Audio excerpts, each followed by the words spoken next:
Salut tout le monde et bienvenue. Aujourd'hui, on va devenir des super-héros de l'organisation. Notre mission, mettre de l'ordre dans le bazar grâce à un pouvoir secret, les maths. Vous êtes prêts? Allez, on y va. Alors, on commence avec un truc que je suis sûre tout le monde connaît. Le fameux tiroir à chaussettes. C'est le matin, on est pressé et là, impossible de trouver une paire qui va ensemble. Un vrai casse-tête, hein? La grande question, c'est comment on fait pour y voir plus clair dans tout ce fouillis? Que ce soit pour des chaussettes, des réponses à un sondage dans la classe, ou même les scores d'un jeu de dés. Et vous savez quoi? Ce n'est pas du tout un problème récent. Ça fait des milliers d'années, bien avant les ordinateurs et les smartphones, que les humains cherchent des astuces pour organiser toutes leurs infos. Regardez-moi ça, c'est ce qu'on appelle un quipu. C'était utilisé par les Incas il y a super longtemps. C'est un système de cordes et de nœuds, et avec ça, ils arrivaient à tout compter. Les gens, les animaux, les récoltes, c'est incroyable, non? En fait, chaque couleur de fil, chaque type de nœud, tout ça, ça avait une signification bien précise. C'était un peu comme leur code secret pour écrire les nombres. Alors l'Equipus, c'était vraiment génial pour l'époque. Mais aujourd'hui, on a un outil encore plus puissant, un outil qui a un vrai super pouvoir, le tableau. Avec lui, on peut comparer plein d'infos en un seul coup d'œil.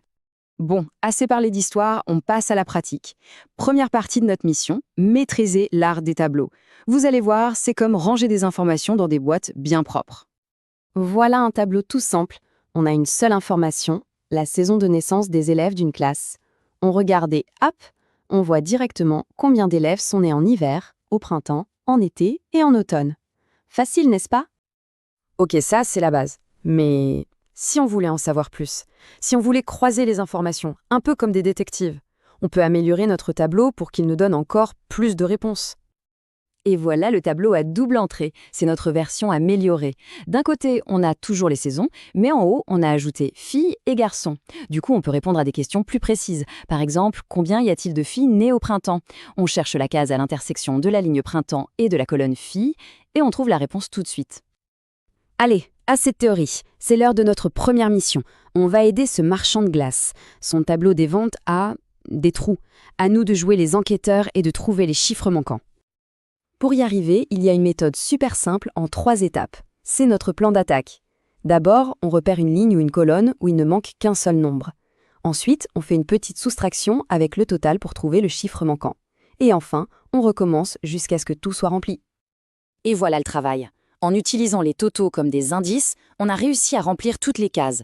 Le tableau est complet, notre marchand de glace est super content, mission accomplie. Vous voyez, c'est juste une question de logique. Ok, les tableaux, c'est vraiment super.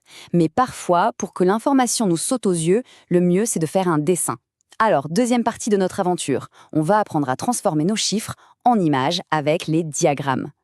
On commence avec le diagramme en barre. Le principe est hyper simple. On dessine des rectangles, qu'on appelle aussi des barres ou des bâtons.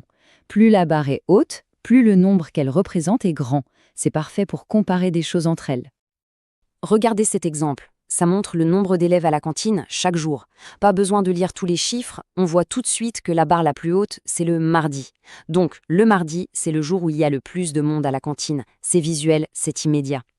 Maintenant, un autre type de diagramme. Le diagramme circulaire. On l'appelle souvent un camembert parce qu'il ressemble à un fromage qu'on aurait coupé en parts. Il est super utile pour montrer comment un total est partagé. Par exemple, ici, les différentes couleurs de pistes de ski dans une station. Et ça marche aussi pour des choses gigantesques. Regardez, la population mondiale. Ce camembert nous montre que la plus grande part, en jaune, c'est l'Asie. Ça veut dire que plus de la moitié des habitants de la Terre vivent en Asie. On le comprend beaucoup mieux avec un dessin comme ça, non?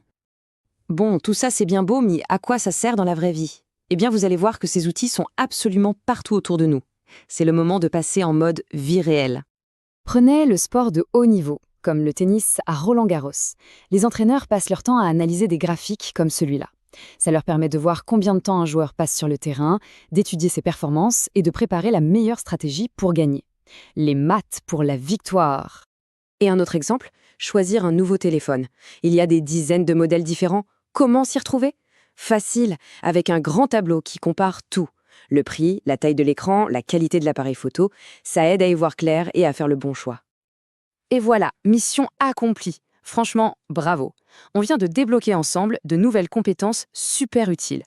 On a maintenant une véritable boîte à outils de mathématiciens organisateurs.